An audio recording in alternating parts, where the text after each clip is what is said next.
جی السلام علیکم ورحمۃ اللہ۔ اعوذ باللہ من الشیطان الرجیم، بسم اللہ الرحمن الرحیم۔ اللہم صلی علی محمد وعلی آل محمد کما صلیت علی ابراہیم وعلی آل ابراہیم انک حمید مجید۔ اللہم بارک علی محمد وعلی آل محمد کما بارکت علی ابراہیم وعلی آل ابراہیم انک حمید مجید۔ نبی مہربان صلی اللہ علیہ وسلم کی سیرت پر گفتگو ہماری جاری ہے، اور آج ہم نے غزوہ تبوک سے اس کا آغاز کرنا ہے۔ رجب 9 ہجری میں غزوہ ہوا۔ قرآن اس کے بارے میں اشارہ کر رہا ہے، سورہ توبہ میں اس کی ساری تفصیل ہمیں ملتی ہے۔ آواز آ رہی ہے نا میری؟ جی سر آ رہی ہے۔ جی، قرآن کہہ رہا ہے کہ اے لوگوں جو ایمان لائے ہو، تمہیں کیا ہو گیا ہے؟ جب تم سے اللہ کی راہ میں نکلنے کے لیے کہا گیا تو تم زمین سے چمٹ کر رہ گئے۔ کیا تم نے آخرت کے مقابلے میں دنیا کی زندگی کو پسند کر لیا؟ ایسا ہے تو تمہیں معلوم ہو کہ دنیاوی زندگی کا یہ سب سر و سامان آخرت میں بہت تھوڑا نکلے گا۔ تم نہ اٹھو گے تو خدا تمہیں دردناک سزا دے گا، اور میں تمہاری جگہ کسی اور گروہ کو اٹھائے گا، اور تم خدا کا کچھ بھی نہ بگاڑ سکو گے، وہ ہر چیز پر قدرت رکھتا ہے۔ سچویشن سمجھیں۔ اس سے پہلے روم و غسان کی تیاریوں کی خبریں اس مدینہ کے ماحول میں مشہور تھیں۔ 40,000 سپاہی آپ صلی اللہ علیہ وسلم نے 40,000 سپاہی ان کے تیار تھے۔ خبریں مشہور تھیں کہ وہ لوگ 40,000 کی تعداد میں ہیں، جو کہ مسلمانوں سے مقابلہ کرنے کی تیاری کر رہے ہیں۔ گرمیوں کا موسم تھا، فصل پکنے کو تیار تھی، شدید قسم کی گرمی اور سخت ترین موسم تھا۔ ایسے میں یہ واحد غزوہ ہے نبی صلی اللہ علیہ وسلم کی حیات طیبہ میں کہ جس میں جہاد فرض عین قرار دیا گیا، اور تمام لوگوں کو اس میں نکلنے کا حکم دیا گیا سوائے خواتین، بچے اور بزرگوں کے۔ اس کے علاوہ تمام لوگوں کے لیے یہ انسٹرکشن تھی نبی صلی اللہ علیہ وسلم کی کہ سب نے اس کے لیے نکلنا ہے۔ مجموعی طور پر ریاست کے حالات فائنینشلی طور پر ڈسٹرب تھے، اسی لیے آپ صلی اللہ علیہ وسلم نے صحابہ کرام سے کہا کہ کون ہے جو اللہ کی راہ میں قرض حسنہ دے، اور پھر صحابہ کرام نے اس میں ایثار کا مظاہرہ کیا ہے۔ اس دوران نبی صلی اللہ علیہ وسلم نے اپنی اہلیہ سے ایلا کیا تھا 1 مہینے کا، جس میں خواتین سے علیحدہ ہونے کی قسم کھائی تھی۔ تو صحابہ کرام اس پہ بھی پریشان تھے کہ کہیں یہ معاملہ آگے نہ بڑھ جائے۔ بہرحال اس دوران غزوہ تبوک کی تیاری کا حکم آیا۔ مسجد زرار کا ایک واقعہ پیش آیا کہ کچھ منافقین نے ایک مسجد بنائی تھی، اور نبی صلی اللہ علیہ وسلم سے ریکویسٹ کی کہ آپ اس مسجد کا افتتاح کریں۔ نبی صلی اللہ علیہ وسلم نے اس بات کے جواب میں کہا کہ ہم جنگ سے واپس آ کر اس کا افتتاح کریں گے، لیکن وہ مسجد دراصل منافقین نے اس لیے بنائی تھی کہ وہاں پر سازشیں کی جائیں، اور بظاہر وہ مسجد ہو، بظاہر وہ مسلمانوں کا ایک عبادت گاہ ہو مسلمانوں کی، لیکن وہاں پر رہتے ہوئے مسلمانوں کے خلاف سازشیں تیار کی جائیں۔ تو جب آپ صلی اللہ علیہ وسلم پھر یہاں سے واپس آئے اس غزوے سے، تو پھر اس مسجد کو منہدم کر دیا تھا۔ قرآن اس کے بارے میں کہہ رہا ہے کہ کچھ اور لوگ ہیں جنہوں نے ایک مسجد بنائی اس غرض کے لیے کہ دعوت حق کو نقصان پہنچائیں، اور خدا کی بندگی کرنے کے بجائے کفر کریں اور اہل ایمان میں پھوٹ ڈالیں۔ اس شخص کے لیے کمین گاہ بنائے جو اس سے پہلے خدا اور اس کے رسول کے خلاف برسر پیکار ہو چکا ہے۔ وہ ضرور قسمیں کھا کھا کر کہیں گے کہ ہمارا ارادہ تو بھلائی کے سوا دوسری چیز کا نہ تھا، مگر اللہ گواہ ہے وہ قطعی جھوٹے ہیں۔ مسلمانوں کا صدقہ خیرات میں سبقت کے حوالے سے بچپن سے ہم درسی کتابوں میں بھی پڑھتے آئے ہیں کہ جب نبی صلی اللہ علیہ وسلم نے اس بات کی درخواست کی کہ کون ہے جو اللہ کے راستے میں اپنے مال کے ذریعے سے جہاد کرے گا، تو صدیق اکبر سے پہلے عمر فاروق رضی اللہ تعالیٰ عنہ گھر کا آدھا سامان، صدیق اکبر گھر کا پورا سامان لے کر نبی صلی اللہ علیہ وسلم کے پاس آ گئے۔ مطلب یہ کہنا، شاید سننا، پڑھنا اور شیئر کرنا بہت آسان ہو کہ اگر ہم صرف عمر فاروق والے کام کی بات کریں، گھر کا آدھا سامان، مطلب اپنا کبٹ کھولیں، الماری کے میں سے گھر کے آدھے کپڑے ایک طرف کر لیں، آدھے کپڑے اپنے لیے رکھیں، باقی چیزیں فرنیچر آدھا فرنیچر ایک طرف، آدھا فرنیچر دوسری طرف، اسی طرح کھانے پینے کی چیزیں۔ تو یہ کہنا سننا شاید بہت آسان ہے، لیکن عملی طور پر یہ حضرت عمر فاروق رضی اللہ تعالیٰ عنہ کا جذبہ تھا، اور یہ سوچ کر وہ آئے تھے کہ اس مرتبہ تو میں صدیق اکبر سے سبقت لے جاؤں گا۔ لیکن جب وہاں پہنچے تو پتہ چلا کہ ابو بکر صدیق رضی اللہ تعالیٰ عنہ گھر کا پورا سامان لے کر حاضر ہوئے ہیں۔ نبی صلی اللہ علیہ وسلم نے ان سے پوچھا کہ گھر کے لیے کیا رکھا ہے، تو فرمایا کہ اللہ اور اس کے رسول کی محبت ہی کافی ہے۔ ایسے میں ایک صحابی جو کہ چند کھجوریں لے کر آپ صلی اللہ علیہ وسلم کے پاس حاضر ہوتے ہیں اور فرماتے ہیں کہ رسول اللہ مجھے میرے پاس کچھ نہیں تھا دینے کے لیے، تو میں نے ایک یہودی کے باغ میں رات بھر مزدوری کی ہے، تو اس کے نتیجے میں چند کھجوریں ملی ہیں، وہ لے کر میں حاضر ہوا ہوں۔ آپ صلی اللہ علیہ وسلم نے وہ ساری کھجوریں سامان پر بکھیر دی اور کہا کہ یہ بہت بڑا انہوں نے کام کیا ہے، اس طرح کے الفاظ ہیں۔ عثمان غنی رضی اللہ تعالیٰ عنہ 70,000 درہم، ایک تہائی اپنے گھر کا لے کر آئے تھے۔ 30,000 کا لشکر تھا۔ لشکر کی 2 حصوں میں آپ صلی اللہ علیہ وسلم نے تقسیم کی، پہلے کی خود سپہ سالار تھے اور دوسرے کے صدیق اکبر رضی اللہ تعالیٰ عنہ تھے، جو کہ نمازوں میں امامت بھی کیا کرتے تھے۔ اسلامی لشکر تبوک میں پہنچا، آپ صلی اللہ علیہ وسلم نے ایک جامع خطاب کیا۔ وہاں پہنچ کر رومیوں پر ایک گھبراہٹ طاری ہو گئی اور انہوں نے آپ صلی اللہ علیہ وسلم کو امن کا پیغام بھیجا، تو آپ صلی اللہ علیہ وسلم نے اس کو قبول کیا اور ایک مصالحت کے ذات یہ جنگ ختم ہوئی۔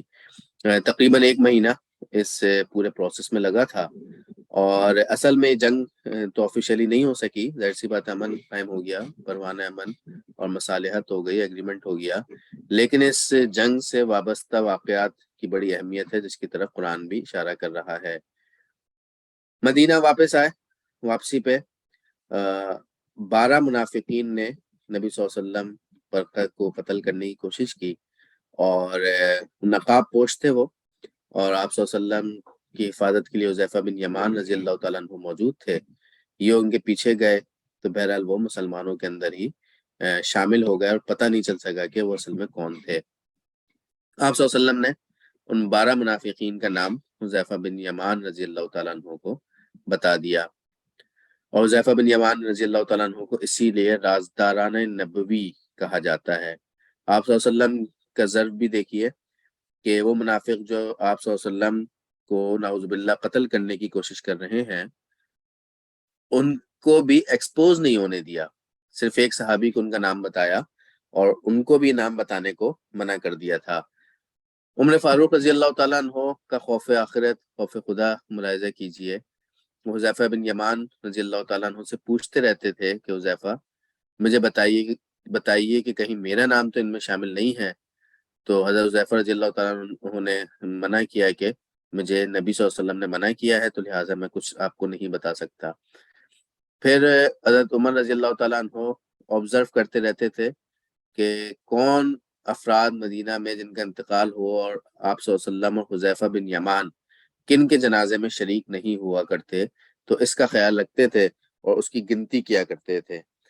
یہاں تک کہ عمر فاروق رضی اللہ تعالیٰ عنہ کا جب اپنا انتقال ہوا، شہادت ہوئی تھی، وہ اس زخم سے لولو فیروز نے حملہ کیا تھا، تو حضرت عمر فاروق رضی اللہ تعالیٰ عنہ نے عبداللہ بن عمر اپنے بیٹے کو کہا تھا کہ جاؤ حضرت عائشہ رضی اللہ تعالیٰ عنہ کے پاس اور ان سے کہو کہ مجھے نبی صلی اللہ علیہ وسلم صدیق اکبر کے برابر میں، ان دونوں کے برابر میں ایک کی جگہ خالی تھی، تو مجھے وہاں تدفین کا میری موقع دیا جائے، اور ان سے درخواست کرو۔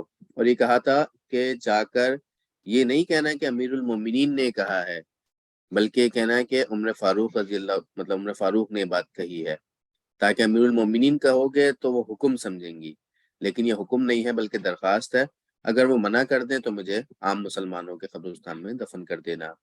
اور ساتھ ہی پھر عبداللہ بن عمر کو یہ کہا کہ میرے جنازے پر نظر رکھنا کہ اس میں حذیفہ بن یمان شریک ہوتے یا نہیں ہوتے، اگر وہ جنازے میں شریک نہ ہو تو پھر مجھے تم عام مسلمانوں کے قبرستان میں دفن کر دینا، اور اگر جنازے میں شریک ہوتے ہیں تو پھر نبی صلی اللہ علیہ وسلم کے برابر میں ہی مجھے تدفین کرنا۔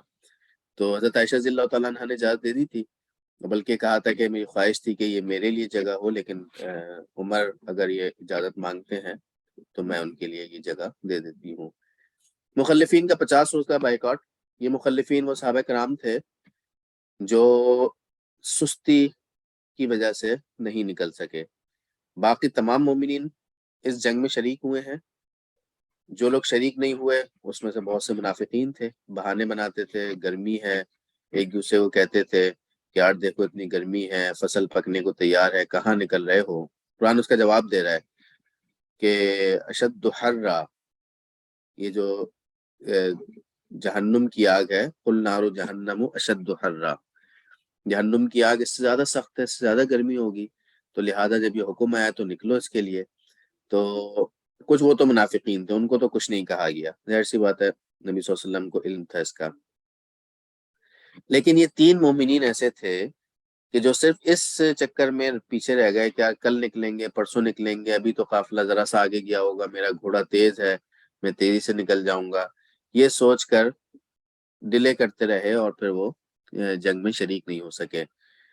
آپ صلی اللہ علیہ وسلم کے پاس آئے اور قرآن اس کے بارے میں کہہ رہا ہے کہ اور ان تینوں کو بھی اس نے معاف کیا جن کے معاملے کو ملتوی کر دیا گیا تھا. ان کا فیصلہ اللہ تعالیٰ کی طرف سے یہ ہوا کہ ان کا سوشل بائیکاٹ کیا جائے گا. اور صحابہ کرام کون تھے؟ کعب بن مالک، مرارہ بن ربیع اور ہلال بن امیہ رضوان اللہ تعالیٰ علیہم اجمعین.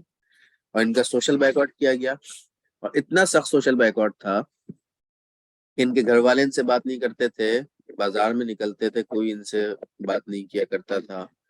تو وہ ایک اتنا پینفل پنشمنٹ ہوا کرتی تھی اس زمانے میں کہ بالکل آپ کہہ لیں کہ وہ انتہائی ندامت اور شرمندگی کا ان کے سامنے وہ پھر اظہار کرتے رہے کہ صرف ایک سستی کی وجہ سے وہ اس جنگ میں شریک نہیں ہو سکے. کمزوروں کے لیے رخصت کے والے سے سورۃ توبہ میں آیا کہ ضعیف اور بیمار لوگ، وہ لوگ جو شرکت جہاد کے لیے رہا نہیں پاتے، اگر پیچھے رہ جائیں تو کوئی حرج نہیں ہے. اسی طرح ان لوگوں پر بھی کوئی اعتراض کا موقع نہیں جنہوں نے خود آ کر تم سے درخواست کی تھی کہ ہمارے لیے سواریاں بہم پہنچائی جائیں، اور جب تم نے کہا میں تمہارے لیے سواریوں کا انتظام نہیں کر سکتا تو مجبوراً واپس آ گئے.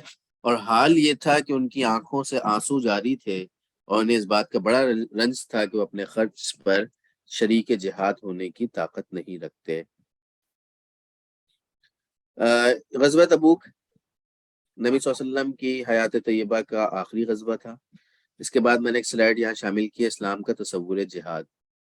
یہ بات سمجھنے کی ضرورت ہے کہ جہاد ہمارے یہاں تو بہت زیادہ اس کو متنازع بنا دیا گیا ہے، کنفلکٹ ہو گیا ہے یہ معاملہ. تو لیکن ہمارے آڈینس کے لیے بات بالکل کلیئر ہونی چاہیے ذہن میں کہ جہاد کی جو ریزن ہے، جہاد کب ہوتا ہے؟ جہاد امن قائم کرنے کے لیے ہوتا ہے، عدل کرنے کے لیے ہوتا ہے، اور اسلامی نظام کے قیام کے لیے ہوتا ہے. اور یہ بات بھی سمجھنے کی ضرورت ہے کہ انسان کی نیچر ہے کہ انسان جنگ کو، جھگڑے کو، جدال کو، لڑائی کو پسند نہیں کرتا. تو لہٰذا جہاد بھی اٹس سیلف، جہاد یا جنگ آپ کہہ لیں، اٹس سیلف پسندیدہ نہیں ہے بائی ڈیفالٹ جسے آپ کہہ لیں. لیکن جب ضرورت ہوگی امن قائم کرنے کی، جہاں ضرورت ہوگی عدل قائم کرنے کی، اور جہاں ضرورت ہوگی اسلامی نظام کے قیام کی، تو اس کے لیے پھر جہاد بھی ضروری ہوگا، واجب بھی ہوگا، فرض بھی ہوگا، پسندیدہ بھی ہوگا. لیکن ایسا نہیں ہے کہ بس میرا دل چاہا سنڈے مارننگ میں اٹھا اور میں نے انگڑائی لی چلو یار آج جہاد کرتے ہیں. تو ایسا اسلام میں یہ چیز پسند نہیں کی جاتی، کیونکہ اسلام تو ویسے ایک امن کا مذہب ہے. تو یہ 3 چیزیں بنیادی طور پہ سمجھنے کی ضرورت ہے کہ جہاد امن، عدل اور اسلامی نظام کے قیام کے لیے ہی کیا جائے گا. کم سے کم خون ریزی، اسلام کا مطمع نظر یہ تھا کہ جہاد میں کم سے کم لوگوں کو نقصان پہنچے. اتنے بڑے علاقے کی فتوحات میں صرف 758 لوگ دونوں اطراف سے جان سے گئے ہیں. غزوہ بدر کے قیدیوں کا اچھا کھانا اور خود سوکھی روٹی کھانے والی فوج تیار ہوئی. فتح مکہ پر معافی کی جو صورت ہے وہ تاریخ میں ایسی کوئی مثال ہمیں نہیں ملتی. نبی صلی اللہ علیہ وسلم نے دشمنوں کو نیست و نابود کرنے کے بجائے کمزور، بے بس اور مغلوب کرنے کی پالیسی اپنائی تاکہ خون خرابہ کم سے کم ہو. پھر اسلامی ریاست کی حکمت عملی اصول کیا تھا؟ تبلیغ رسالت اصول تھا. بنیادی مقصد اسلام کی اشاعت و تبلیغ تھا. اس مقصد کے اصول کے لیے ذاتی فائدہ اور انتقام کی روش پر بھی عمل نہیں کیا گیا.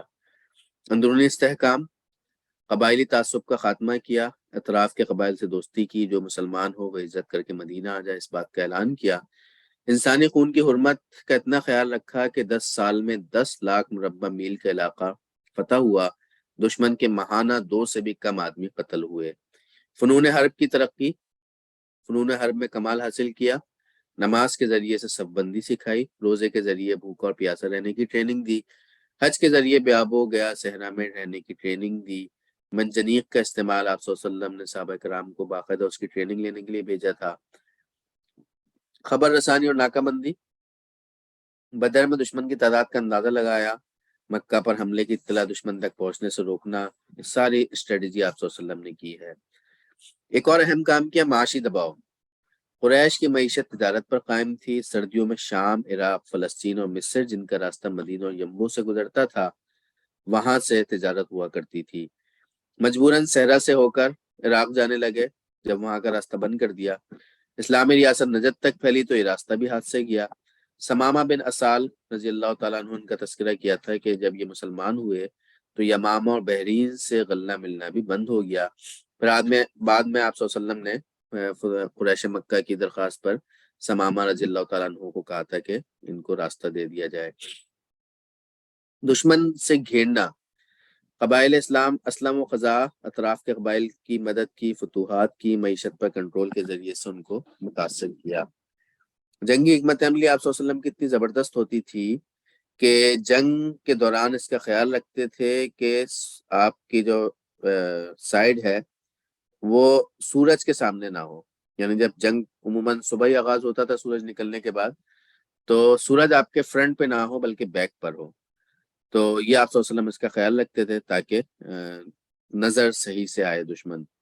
اسی طرح آپ صلی اللہ علیہ وسلم کو موسمیات سے بڑی دلچسپی تھی، فور کاسٹ، یہ ساری چیزیں آپ صلی اللہ علیہ وسلم کو، ہواؤں کے رخ کا علم تھا۔ جنگ میں بھی آپ صلی اللہ علیہ وسلم اس بات کا لحاظ رکھتے تھے کہ ہوا پیچھے سے چل رہی ہو بجائے اس کے کہ آگے سے چل رہی ہو۔ تالیف قلب، صلح حدیبیہ سے پہلے جب مسلمانوں کے معاشی کنٹرول کی وجہ سے قریشی تجارت متاثر ہوئی تو آپ صلی اللہ علیہ وسلم نے مدینہ کے اچھے کھجوروں کی ایک بڑی مقدار بھیجی اور بدلے میں طائف کا چمڑا طلب کیا جو کہ شامی تجارت کی بندش کے باعث خراب ہو رہا تھا۔ فتح مکہ سے پہلے قحط پڑا تو ابو سفیان کو 500 اشرفیوں کی خطیر رقم غربہ میں تقسیم کرنے کے لیے بھیجی۔ جواب میں ابو سفیان نے تبصرہ کیا کہ اس نے محمد نے ہمارے نوجوانوں کو اس بہانے ورگلانا چاہتا ہے، ظاہر سی بات ہے مشکل وقت میں مدد کر رہا ہے تو ہمارے نوجوان اس سے خراب ہو جائیں گے۔ جب یمامہ سے غلے کی درآمد پر پابندی عائد ہو گئی اور مکہ میں قحط پڑ گیا تو اہل مکہ نے بھی نبی صلی اللہ علیہ وسلم کو خرابت داری کا واسطہ دے کر درخواست کی تو نبی صلی اللہ علیہ وسلم نے ثمامہ بن اسال رضی اللہ تعالیٰ عنہ کو پابندی ہٹانے کا حکم دیا۔ سفیروں کو انعامات دینے پر اتنا زور دیا کہ آخری وصیتوں میں بھی اس کا تسلسل جاری رکھنے کا حکم دیا۔ طائف کا ایک وفد ایک مرتبہ اسی دوران 8-9 ہجری کے بعد مدینہ آیا اور مسلمان ہونے کے لیے شرائط پیش کی۔ نمبر 1 کہ ہم نماز سے امیونٹی چاہتے ہیں، مستثنا ہمیں دیا جائے، نماز ہم نہیں پڑھیں گے، زنا ہمارے لیے حلال کر دیا جائے، شہر کو یعنی طائف کو مکہ کی طرح حرام قرار دیا جائے، محترم قرار دیا جائے، جہاد سے ہمیں مستثنا کیا جائے اور زکوٰۃ سے ہمیں بری کر دیا جائے، اجازت دے دی جائے۔ آپ صلی اللہ علیہ وسلم نے صرف ان کو قریب لانے کے لیے ان کو اس بات کی اجازت دی کہ نماز اور زنا والی شرط کو تو ہم تسلیم نہیں کر سکتے، البتہ آخری 3 شرطوں کو ہم مان لیتے ہیں اگر آپ یہ چاہتے ہیں۔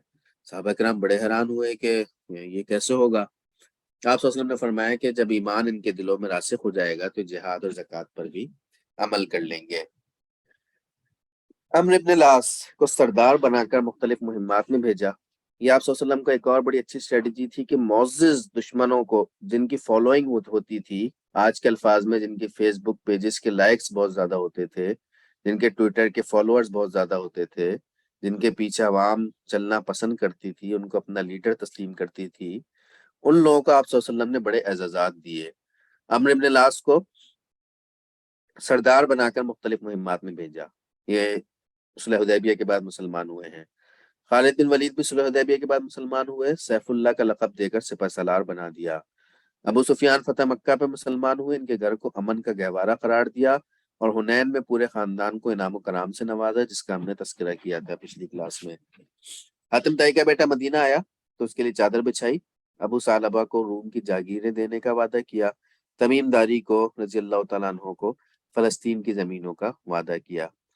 9 ہجری کے اہم واقعات، غامدیہ قبیلے کی خاتون صحابیہ تھی جن سے جرم ہو گیا تھا، زنا ہو گیا تھا، پریگننٹ ہو گئی تھی، وہ آپ صلی اللہ علیہ وسلم کے پاس آئیں، آپ صلی اللہ علیہ وسلم سے درخواست کیا، رسول اللہ مجھے سنگسار کر دیجئے، مجھ سے غلطی ہوئی ہے، گناہ ہوا ہے، میں یہاں سے پاک ہو کے جانا چاہتی ہوں۔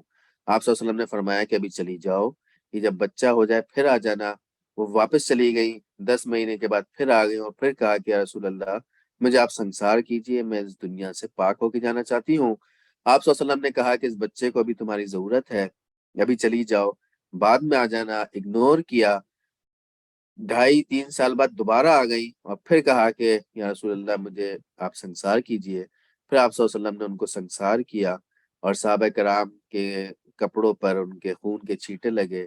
خالد بن ولید کا نام آتا ہے کہ انہوں نے کہا کہ اس نے آج کیسے جرم کیا ہے کہ ہمارے کپڑے بھی خراب کر دیے۔ آپ صلی اللہ علیہ وسلم نے فرمایا کہ اس کو کچھ نہ کہو، اس نے آج ایسی توبہ کی ہے کہ اگر پورے مدینے میں بھی تقسیم کر دی جائے تو وہ سب کی مغفرت ہو جائے گی۔ نجاشی شاہ حبشہ نے وفات پائی اور نبی صلی اللہ علیہ وسلم نے غائبانہ اس کی نماز جنازہ پڑھائی۔ اس سے پتہ چلتا ہے کہ شاہ حبشہ یہ نجاشی مسلمان بھی ہو گیا تھا، اور غائبانہ نماز جنازہ کا بھی اسی سے اس کی دلیل ملتی ہے۔ آپ صلی اللہ علیہ وسلم کی صاحبزادی ام کلثوم جو حضرت عثمان رضی اللہ تعالیٰ عنہ کے نکاح میں تھی، ان کی وفات ہوئی۔ عبداللہ بن ابی کی وفات ہوئی۔ ان کے بیٹے عبداللہ بن ابی، ان کے بیٹے کا نام عبداللہ تھا، اور عبداللہ بن ابی پورا نام تھا۔ وہ آپ صلی اللہ علیہ وسلم کے پاس آئے، بڑے اچھے مومن تھے۔ انہوں نے کہا کہ رسول اللہ میرے والد کا انتقال ہو گیا ہے، آپ ان کا جنازہ بھی پڑھائیے اور اپنا کرتا دے دیجئے تاکہ اس میں تدفین کی جا سکے۔ آپ صلی اللہ علیہ وسلم نے دونوں درخواستیں قبول کی۔ کہا جاتا ہے کہ جنازہ پڑھا بھی لیا تھا۔ عمر فاروق رضی اللہ تعالیٰ عنہ نے اس موقع پر آپ صلی اللہ علیہ وسلم کو منع کیا کہ رسول اللہ یہ مناسب نہیں ہے کہ وہ شخص جس نے اسلام کے خلاف ہمیشہ سازشیں کی ہیں، لیکن آپ صلی اللہ علیہ وسلم چونکہ رحمت للعالمین تھے تو لہٰذا آپ صلی اللہ علیہ وسلم نے ان کا جنازہ پڑھایا۔ اسی پر قرآن کی آیت نازل ہوئی کہ وَلَا تُصَلِّ عَلَىٰ أَحَدٍ مِّنْهُمْ مَاتَ أَبَدًا وَلَا تَقُمْ عَلَىٰ قَبْرِهِ، اور آئندہ ان میں سے جو کوئی مرے اس کی نماز جنازہ بھی تم ہرگز نہ پڑھنا اور نہ کبھی اس کی قبر پر کھڑے ہونا، کیونکہ انہوں نے اللہ اور اس کے رسول کے ساتھ کفر کیا ہے اور وہ مرے ہیں اس حال میں کہ وہ فاسق تھے۔ ذی الحجہ 9 ہجری میں ابو بکر رضی اللہ تعالیٰ عنہ کی لیڈرشپ میں باقاعدہ حج کی ادائیگی ہوئی، صحابہ کرام گئے۔ نبی صلی اللہ علیہ وسلم نے یہ حج نہیں کیا تھا۔ اس سے قبل 8 ہجری میں، یعنی کہ نبی صلی اللہ علیہ وسلم کی زندگی میں آفیشلی 3 حج ہوئے ہیں جو اسی پیٹرن پر ہوئے ہیں کہ جس پیٹرن پر آج ہم حج کرتے ہیں۔ اس سے پہلے 8 ہجری میں گورنر مکہ عتاب بن اسید رضی اللہ تعالیٰ عنہ کی امارت میں صحابہ کرام نے حج کیا تھا، اور 9 ہجری میں پھر صدیق اکبر رضی اللہ تعالیٰ عنہ کی لیڈرشپ میں یہ حج کیا تھا۔ نبی صلی اللہ علیہ وسلم کے مقرر کردہ حکام تحصیلداران زکوٰۃ محرم میں قبائل کے پاس صدقات کی وصولی کے لیے مختلف مال روانہ ہوئے۔ وفود کی تیزی سے کے ساتھ مدینہ آمد ہوئی، مسلمان ہوتے جا رہے تھے، جس کے بارے میں قرآن کہہ رہے کہ اذا جاء نصر اللہ والفتح ورأیت الناس يدخلون فی دین اللہ افواجا۔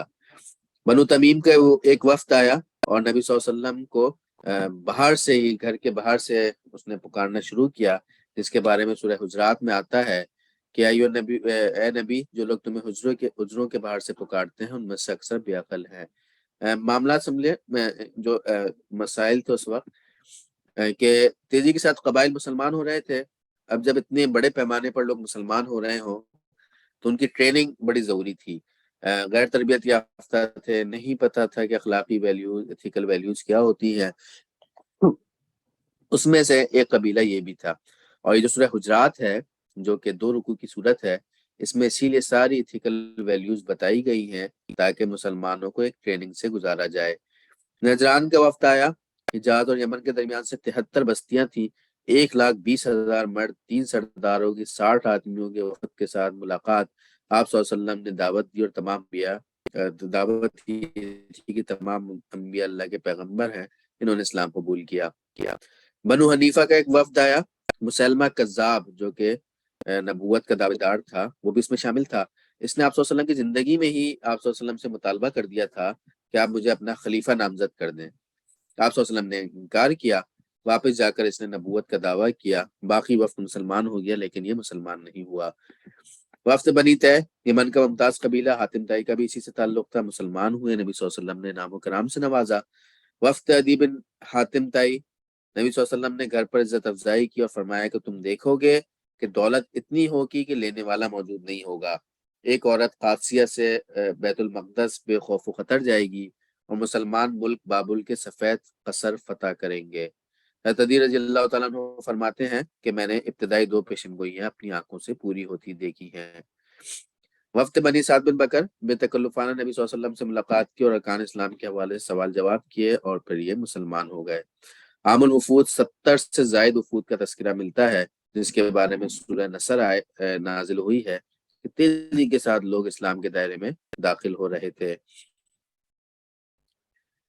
یہاں رک کر پھر میں نے کچھ نبی صلی اللہ علیہ وسلم کی پرسنل لائف کے حوالے سے کچھ چیزیں شیئر کی ہیں۔ نبی صلی اللہ علیہ وسلم کی تفریحات، بارش میں تہبند باندھ کر نہاتے تھے، باغ کی سیر کا بڑا شوق تھا، کبھی تنہا اور کبھی دوستوں کے ساتھ چلے جاتے تھے، احباب کے ساتھ تالاب میں تیراکی کرتے، دو دو کے جوڑے بناتے اور دور سے تیر کر دوسری طرف آتے تھے، مقابلہ ہوتا تھا، ایک کمپٹیشن ہوتا تھا۔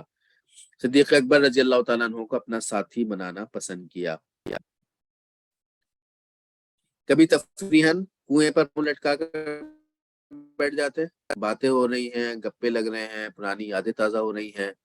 صحابہ کرام کے درمیان کبھی دوڑ کے مقابلے کراتے تھے اور پہلے آنے والے کو تو تحفے تحائف دیا کرتے تھے، کھجور دیا کرتے تھے، تیر اندازی کے مقابلے کراتے تھے۔ اس وقت سوشل میڈیا پہ ایک مشہور موٹیویشنل اسپیکر ہیں ڈاکٹر جاوید اقبال، سرجن ہیں بنیادی طور پر۔ ان کا میں ایک کلپ سن رہا تھا، وہ کہہ رہے تھے کہ ہماری زندگی میں ایک لیئر ٹائم، ایک ٹرم استعمال ہوتی ہے لیئر ٹائم کی، وہ کہتے ہیں کہ یہ بہت ضروری ہے۔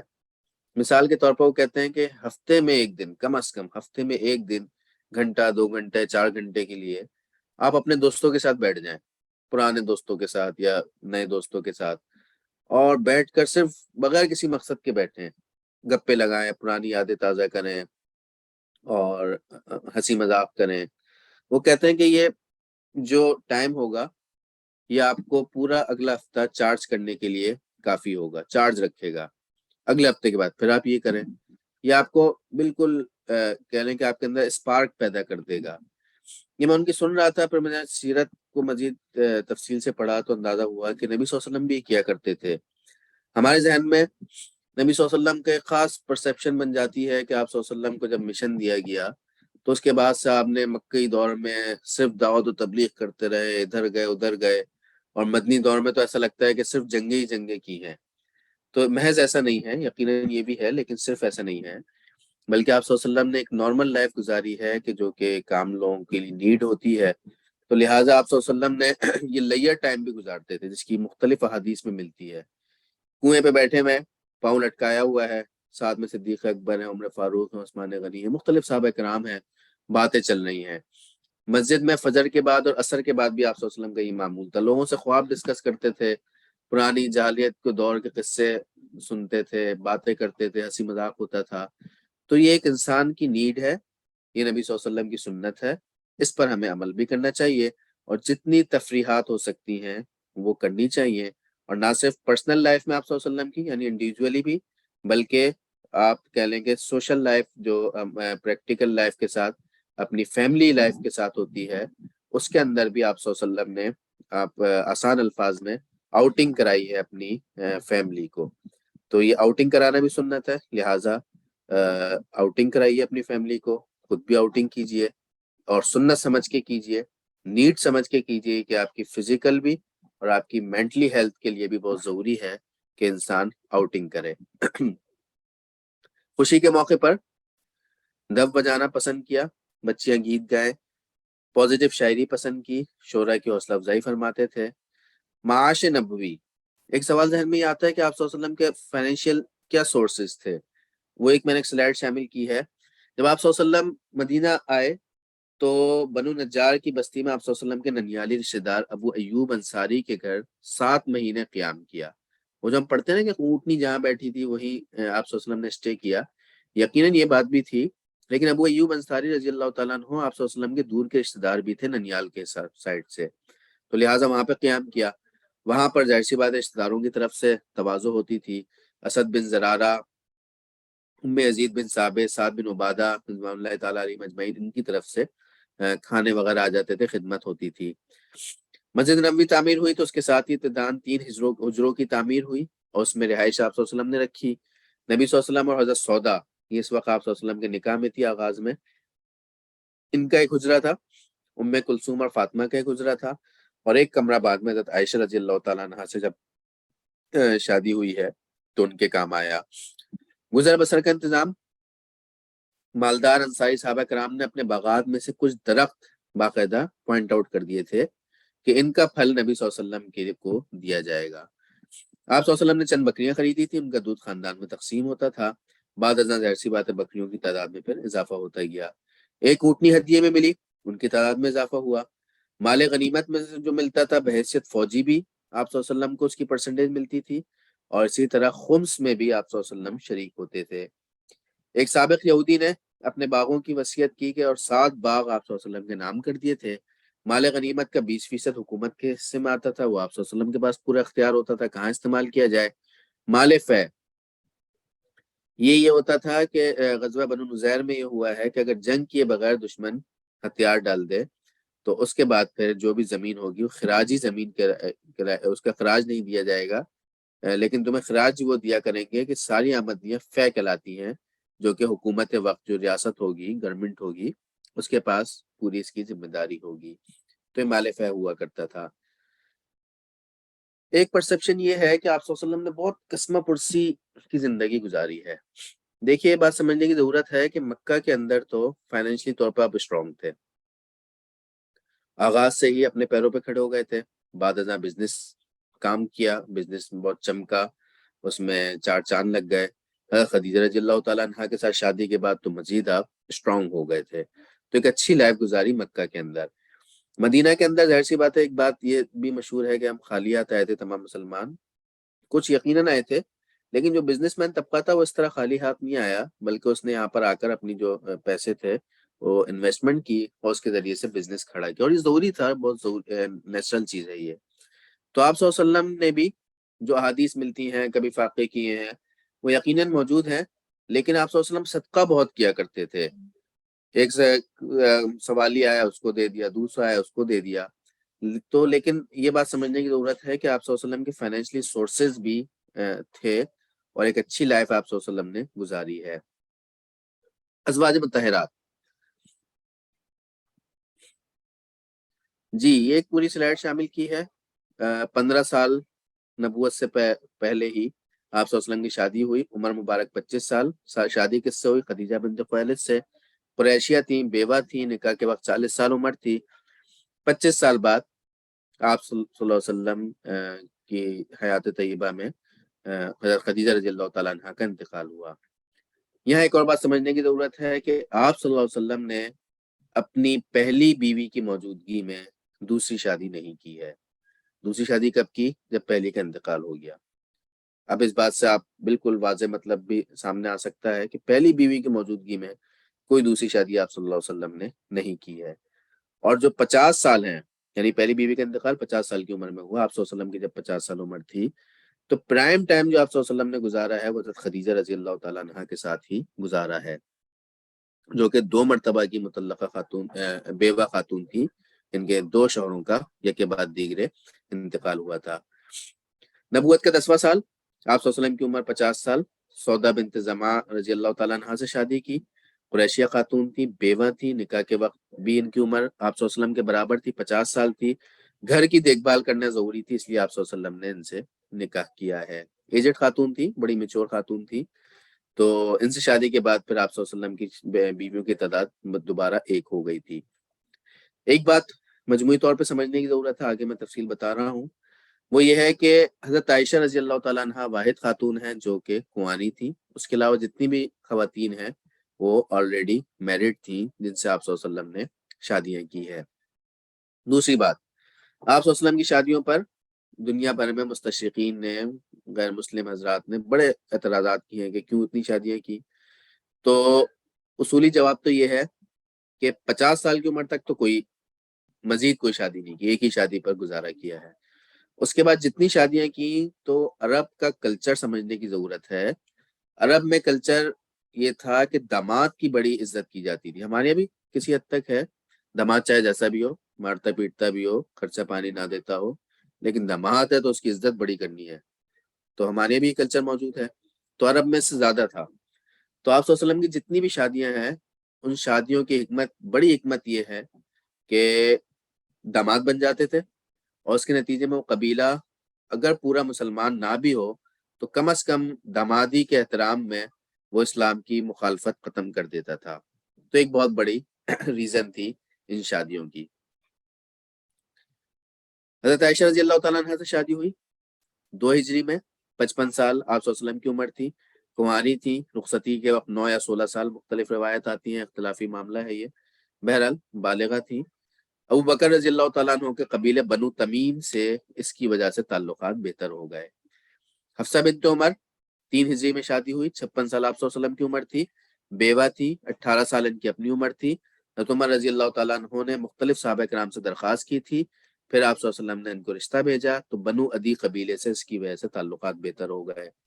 زینب بنت خزیمہ 3 ہجری میں سے شادی ہوئی، 56 سال آپ صلی اللہ علیہ وسلم کی عمر تھی، بیوہ تھی، 30 سال ان کی اپنی عمر تھی۔ نکاح کے 3 بعد ہی ان کا انتقال ہو گیا۔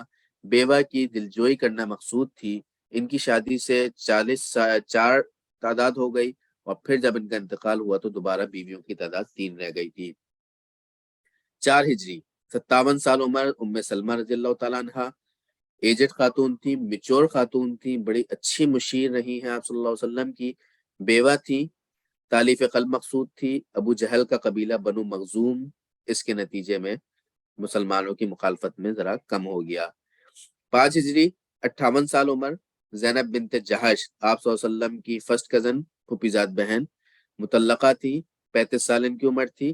زید رضی اللہ تعالیٰ عنہ نے ان کو طلاق دی، ہم نے پڑھا ہے، اور آبجیکٹو کیا تھا ان سے شادی کا؟ رسومات کا خاتمہ تھا، اور ان سے شادی کے بعد جو بیویوں کی تعداد 5 ہو گئی تھی۔ 5 ہجری 58 سال عمر جویریہ بنت حارث، بیوہ تھی، 20 سال ان کی اپنی عمر تھی، ہزاروں اسیران بنو مستلق کی رہائی کا سبب بنی، اور 6 تعداد ہو گئی بیویوں کی۔ 6 ہجری 59 سال عمر ام حبیبہ بنت ابو سفیان سے شادی ہوئی، مطلقہ تھی، 35 سال ان کی اپنی عمر تھی۔ حبشہ کی طرف انہوں نے ہجرت کی تھی، ان کے شوہر عبید اللہ بن جہش عیسائی ہو گئے وہاں جا کر، بیٹی حبیبہ وہیں پیدا ہوئی جن کی نام پر ان کی کنیت ام حبیبہ پڑی۔ بنو ہاشم اور بنو امیہ کے اس کے نتیجے میں اختلافات ختم ہو گئے۔ 6 ہجری 59 سال عمر ماریہ قبطیہ مقوقس شاہ مصر نے بحیثیت کنیز روانہ کیا، بیویوں کی تعداد 8 ہو گئی۔ 7 ہجری 60 سال عمر آپ صلی اللہ علیہ وسلم کی صفیہ بنت حی جو تھی، حی ابن اخطب کی بیٹی تھی، بیوہ تھی، 18 سال عمر تھی، خیبر کی قیدیوں میں آئی تھی، ان کی خاندانی پروٹوکول دینا مقصود تھا، بیویوں کی تعداد 9 ہو گئی۔ 7 ہجری 60 سال عمر میمونہ بنت حارث رضی اللہ تعالیٰ عنہ سے شادی ہوئی، بیوہ تھی، ایجڈ تھی، تالیف قلب مقصود تھی، اس کے نتیجے میں 10 تعداد ہو گئی بیویوں کی۔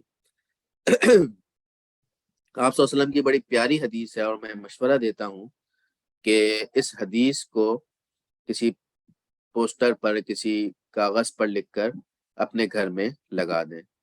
اگر خواتین یہاں موجود ہیں وہ بھی لگا دیں، مرد حضرات موجود ہیں وہ بھی لگا دیں۔ آپ صلی اللہ علیہ وسلم نے فرمایا کہ تم میں سے بہترین انسان وہ ہے جو اپنے گھر والوں کے حق میں بہتر ہو، اور فرمایا کہ میں تم سب سے زیادہ اپنے گھر والوں کے حق میں بہتر ہوں۔ آپ صلی اللہ علیہ وسلم کا اپنی اہلیہ کے ساتھ کیا رویہ تھا، یہ آج کی آخری ہماری سلائیڈ ہوگی۔ خدیجہ بنت خویلد رضی اللہ تعالیٰ عنہ، اتنی آپ صلی اللہ علیہ وسلم کو ان سے محبت تھی، 25 سال ان کے ساتھ آپ صلی اللہ علیہ وسلم نے زندگی گزاری ہے، اور آپ صلی اللہ علیہ وسلم بعد میں بھی ان کا اتنا تذکرہ کرتے تھے کہ ایک مرتبہ حضرت عائشہ رضی اللہ تعالیٰ عنہ نے کہا کہ آپ کیوں، ایک خاتون کا انتقال ہو گیا، آپ کیوں ان کا بار بار تذکرہ کرتے ہیں؟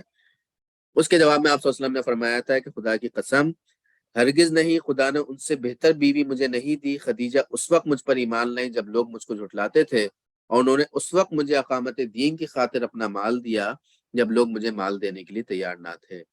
فرمایا کہ اپنی امت کی بہترین عورت مریم تھی، اور اس امت کی بہترین عورت خدیجہ ہیں۔ سودا بنت زماں سے کیا تعلقات تھے؟ ایک مرتبہ حضرت عائشہ رضی اللہ تعالیٰ عنہ نے نبی صلی اللہ علیہ وسلم کے لیے حلوہ پکایا، اور حضرت سودا رضی اللہ تعالیٰ عنہ کے گھر لائیں، آپ صلی اللہ علیہ وسلم ان کے گھر موجود تھے۔ حضرت عائشہ رضی اللہ تعالیٰ عنہ نے انہیں بھی کہا، ان کو ناگوار گزرا کہ بھائی میری باری ہے، میرے گھر ہیں، یہ باہر سے حلوہ بنا کے لائی ہیں۔ تو حضرت عائشہ نے کہا کہ آپ بھی حلوہ کھائیں، انہوں نے حلوہ کھانے سے منع کر دیا۔ حضرت عائشہ رضی اللہ تعالیٰ عنہ نے حلوہ ان کے منہ پہ مل دیا، تو انہوں نے، آپ صلی اللہ علیہ وسلم یہ سارا منظر دیکھ رہے تھے اور مسکرا رہے تھے۔ انہوں نے بھی جواب میں آپ صلی اللہ علیہ وسلم سے پوچھا میں کیا کروں، انہوں نے آپ صلی اللہ علیہ وسلم نے فرمایا کہ تم بھی اس کا جواب دو. انہوں نے بھی جواب میں حلوہ ان کے حضرت عائشہ کے رضی اللہ تعالیٰ عنہ کے منہ پہ مل دیا. یہ ایک نٹ کھٹ چھوٹے موٹے جو آپ صلی اللہ علیہ وسلم اس سے بڑے محظوظ ہوا کرتے تھے. حضرت عائشہ رضی اللہ تعالیٰ عنہ سے جو تعلقات تھے وہ ایک ماڈل ہے ہم سب کے لیے. کھانا کھا رہے ہیں دونوں میاں بیوی ساتھ بیٹھ کر. عائشہ رضی اللہ تعالیٰ عنہ سے آپ صلی اللہ علیہ وسلم پوچھتے ہیں کہ عائشہ تم نے بھی پانی پیا ہے تو گلاس کے کس سائڈ سے پانی پیا ہے؟ عائشہ رضی اللہ تعالیٰ عنہ بتاتی ہیں کہ میں نے اس سائڈ سے ہونٹ ٹچ کیے ہیں. آپ صلی اللہ علیہ وسلم گلاس اٹھاتے ہیں اور اسی سائڈ سے پانی پیتے ہیں جہاں سے عائشہ کے ہونٹ ٹچ ہوئے تھے. امت کو یہ سکھانا مقصود تھا کہ یہ وہ محبت ہے جو کہ زوجین کے درمیان ہونی چاہیے. یہ تو پھر شاید ایک آسان سنت ہے، اس سنت کو زندہ کیجئے مرد حضرات بھی خواتین بھی. لیکن اس سے بڑی سنت جو آپ صلی اللہ علیہ وسلم نے کی کہ عائشہ رضی اللہ تعالیٰ عنہ نے ہڈی چوس کے رکھی، آپ صلی اللہ علیہ وسلم نے وہی ہڈی اٹھائی اور دوبارہ چوسی، صرف امت کو مسلمانوں کو یہ پیغام دینے کے لیے کہ یہ ہوتی ہے محبت کہ جس کے ذریعے سے گھر چلا کرتے ہیں، گھر آگے بڑھتے ہیں، معاشرہ قائم ہوتا ہے. ریس لگانا، جسٹ امیجن کہ یہ ریس لگانے کا جو واقعہ ہے ہم نے سنا بھی ہے پڑھا بھی ہے سب نے، یہ کسی جنگ سے واپسی پر ہے. اور جنگ سے واپسی کا مطلب یہ ہے کہ کم از کم بھی یہ 2-3 ہجری کا واقعہ ہے، کم سے کم ہو سکتا ہے 6-7 ہجری کا بھی ہو. اور 2-3 ہجری میں آپ صلی اللہ علیہ وسلم کی عمر 55-56 سال تھی. 56 سال کا ایک شخص اپنی بیوی کے ساتھ ریس لگا رہا ہے، یہ آپ صلی اللہ علیہ وسلم کی سنت ہے. میں اس کو میں سوچتا تھا کہ کیسے ہوا ہوگا، تو تفصیل پڑھی ڈیپتھ میں جا کے تو اندازہ ہوا کہ جنگ سے واپس آ رہے تھے، حضرت عائشہ ساتھ تھی رضی اللہ تعالیٰ عنہ. صحابہ کرام کو آپ صلی اللہ علیہ وسلم نے آگے بھیجا کہ آپ لوگ تیز تیز چلیں، خود پیچھے رہ گئے اور پھر ریس لگائی ہے. تو پہلی ریس میں آپ صلی اللہ علیہ وسلم صرف عائشہ کو خوش کرنے کے لیے ابھی کہہ لیں گے وہ حضرت عائشہ رضی اللہ تعالیٰ عنہ جیت گئی. پھر ایک مرحلے پر دوبارہ ہی لگائی اور پھر آپ صلی اللہ علیہ وسلم جیت گئے اور فرمایا کہ یہ پہلی شکست کا بدلہ ہے. تو یہ وہ آؤٹنگ ہے کہ جو کہ اپنی بیویوں کو خوش کرنے کے لیے، اپنی فیملی کو انٹرٹین کرنے کے لیے آپ صلی اللہ علیہ وسلم نے کر کے دکھائی ہے اور امت مسلمہ کے لیے پیغام چھوڑا ہے، یہ اسوہ چھوڑا ہے کہ یہ سنت ہے جس پر ہمیں عمل کرنا چاہیے. عید کا موقع ہے، مسجد میں کے صحن میں حضرت عائشہ رضی اللہ تعالیٰ عنہ کھڑی ہیں اور حبشیوں کے کرتب دیکھ رہی ہیں. وہ تیر اندازی کر رہے ہیں، تلوار نچا رہے ہیں. حضرت نبی صلی اللہ علیہ وسلم کے کندھے پر اپنی ٹھوری رکھی ہوئی ہے اور وہاں پہ کھڑے دیکھ رہی ہیں، اور آپ صلی اللہ علیہ وسلم بھی کھڑے ہوئے ہیں. یہاں تک کہ اس وقت تک آپ صلی اللہ علیہ وسلم کھڑے رہے جب تک کہ حضرت عائشہ رضی اللہ تعالیٰ عنہ کا دل بھر نہیں گیا. پھر جب وہ چلی گئی تو پھر حضرت نبی صلی اللہ علیہ وسلم بھی وہاں سے روانہ ہوئے. پیغام وہی پیغام ہے کہ انٹرٹین کرنے کے لیے وقت نکالنا. ہم اتنے مشینی ہو گئے ہیں کہ فیملی کے لیے وقت نہیں ہے، ان کو گھمانے کے لیے، ان کو کہیں لے جانے کے لیے. تو مختلف طریقوں سے آپ صلی اللہ علیہ وسلم نے اپنی فیملیز کو آؤٹنگ کرائی ہے. آپ صلی اللہ علیہ وسلم بہترین لسنر تھے. 11 سہیلیوں کی ایک مرتبہ حضرت عائشہ رضی اللہ تعالیٰ عنہ نے کہانی سنائی. اس کہانی میں یہ تھا کہ ساری سہیلیاں اپنے اپنے شوہروں کی برائیاں بیان کر رہی تھیں. جب 11ویں کی باری آئی تو 11ویں کے شوہر کا نام ابو ذر تھا، تو اس نے کہا کہ اس نے اپنے شوہر کی بڑی تعریف کی. آپ صلی اللہ علیہ وسلم پوری تفصیل سے یہ کہانی سنتے رہے. حضرت عائشہ رضی اللہ تعالیٰ عنہ پوری تفصیل سے کہانی سنا رہی تھی. آخر میں آپ صلی اللہ علیہ وسلم نے کہا کہ ابو ذر جیسے میں تمہارے لیے ویسے ہی ہوں جیسے ابو ذر ہے، یعنی کہ آخری والے کی تعریف کی. ایک مرتبہ ایک قیدی پکڑا گیا اور آپ صلی اللہ علیہ وسلم نے اپنے گھر میں اسے باندھ دیا. عائشہ رضی اللہ تعالیٰ عنہ سے بس یہ کہا تھا کہ اس کا خیال رکھنا کہ کہیں بھاگ نہ جائے. ان کی آنکھ لگ گئی، وہ قیدی وہاں سے بھاگ گیا. آپ صلی اللہ علیہ وسلم کو پتہ چلا تو آپ صلی اللہ علیہ وسلم نے ایک طریقے سے غصے میں اور پیار بھرے انداز میں بھی کہا کہ تمہارے ہاتھ کاٹے جائیں کہ تم نے قیدی کا خیال نہیں رکھا. جب آپ صلی اللہ علیہ وسلم باہر نکلے، وہ پھر دوبارہ پکڑا گیا تو پھر آپ صلی اللہ علیہ وسلم واپس آئے تو حضرت عائشہ رضی اللہ تعالیٰ عنہ اپنے ہاتھوں کو دیکھ رہی تھی. پوچھا کہ یہ کیا کر رہی ہو؟ تو کہا کہ میں یہ دیکھ رہی ہوں کہ اس میں سے کون سا ہاتھ میرا کاٹا جائے گا. آپ صلی اللہ علیہ وسلم اس بات پہ بہت محظوظ ہوئے، مسکرائے. واقعہ عفق میں جب برات کا اعلان ہوا تو آپ صلی اللہ علیہ وسلم آئے. حضرت عائشہ رضی اللہ تعالیٰ عنہ اپنے میکے میں تھی. آپ صلی اللہ علیہ وسلم آئے اور ان کی والدہ سے کہا کہ عائشہ کو بتا دیجئے کہ ان کی مطلب پاکیزگی کا اللہ تعالیٰ نے خود اعلان کر دیا ہے، تو میں ان سے ملنے آیا ہوں۔ والدہ نے آ کر حضرت عائشہ رضی اللہ تعالیٰ عنہ سے کہا کہ محمد آئے ہیں صلی اللہ علیہ وسلم، اور اس طرح وحی آئی ہے، تو ان کا شکریہ ادا کرو۔ تو انہوں نے کہا کہ میں ان کا کیوں شکریہ ادا کروں، میں تو اس رب کا شکر ادا کروں گی کہ جس نے میری پاکیزگی کا اعلان کیا ہے۔ گھر کے معمولات کے بارے میں عائشہ رضی اللہ تعالیٰ عنہا سے پوچھا گیا تو کہتے ہیں کہ کبھی گھر میں آٹا گوندتے تھے، گھر کی دیگر ضروریات پوری کرتے تھے، بکری کا دودھ دھوتے، اپنے کپڑے سی لیتے، اپنی خدمت خود کر لیتے، اپنے جوتے سی لیتے، اور تمام کام کرتے جو مرد اپنے گھر میں کرتے ہیں وہ اپنے گھر والوں کی خدمت میں لگے ہوتے ہیں کہ جب نماز کا وقت ہوتا تو چھوڑ کر چلے جاتے تھے۔ آج ہم ان کاموں کو کرتے ہوئے شرماتے ہیں، برتن دھونا، کپڑے دھونا، آٹا گوندنا۔ یہ نبی صلی اللہ علیہ وسلم کی سنت ہے، اور اس سنت کو زندہ کیجئے اور اپنی فیملی کی مدد کرائیے تاکہ نبی صلی اللہ علیہ وسلم نے جو اسوہ امت مسلمہ کے لیے چھوڑا ہے اس پر عمل کیا جا سکے۔ سیدہ صفیہ رضی اللہ تعالیٰ عنہا اونٹ پر بٹھانے کے لیے ایک مرتبہ خود آپ صلی اللہ علیہ وسلم گھٹنے کے بل بیٹھ گئے۔ ایک مرتبہ وہ اونٹ سے گر گئیں تو اپنے ہاتھوں سے آنسو پوچھے۔ صفیہ رضی اللہ تعالیٰ عنہا کھانا بنانے کی بڑی ماہر تھی۔ نبی صلی اللہ علیہ وسلم کے لیے ایک مرتبہ انہوں نے کھانا بھیجا، حضرت عائشہ رضی اللہ تعالیٰ عنہا کا گھر تھا۔ حضرت عائشہ رضی اللہ تعالیٰ عنہا کو یہ بات پسند نہیں آئی تو انہوں نے غصے میں پیالہ توڑ دیا، پھر بڑی شرمندہ ہوئی تو پوچھا آپ صلی اللہ علیہ وسلم سے کہ اس کا میں کس طرح کفارہ ادا کروں، یعنی اس کو کس طرح میں پھر برابر کروں۔ تو آپ صلی اللہ علیہ وسلم نے فرمایا کہ پیالے کے بدلے پیالہ، یعنی اب تم بھی کچھ بنا کے ان کو بھیجو۔ ام سلمہ ایجنٹ خاتون تھی، بہت اچھی آپ صلی اللہ علیہ وسلم کی مشیر رہی ہیں۔ صلح حدیبیہ میں انہوں نے اچھا مشورہ دیا جس کو ہم ڈسکس کر چکے ہیں، آپ صلی اللہ علیہ وسلم نے ان کے مشورے کو مانا تھا۔ آج کی کلاس ہم یہیں تک رکھتے ہیں، آگے نبی صلی اللہ علیہ وسلم کی جو اولاد ہے ان کو ڈسکس کریں گے، اور پھر حجۃ الوداع انشاءاللہ، اور اس کے بعد پھر آخری جو مرحلے ہیں آپ صلی اللہ علیہ وسلم کی زندگی کے، ان کو انشاءاللہ ہم تفصیل سے ڈسکس کریں گے۔ اللہ رب العالمین مجھے اور آپ کو نبی صلی اللہ علیہ وسلم کی زندگی کو پڑھنے، سمجھنے، عمل کرنے، پھیلانے کی توفیق عطا فرمائے۔ وما علینا الا البلاغ المبین۔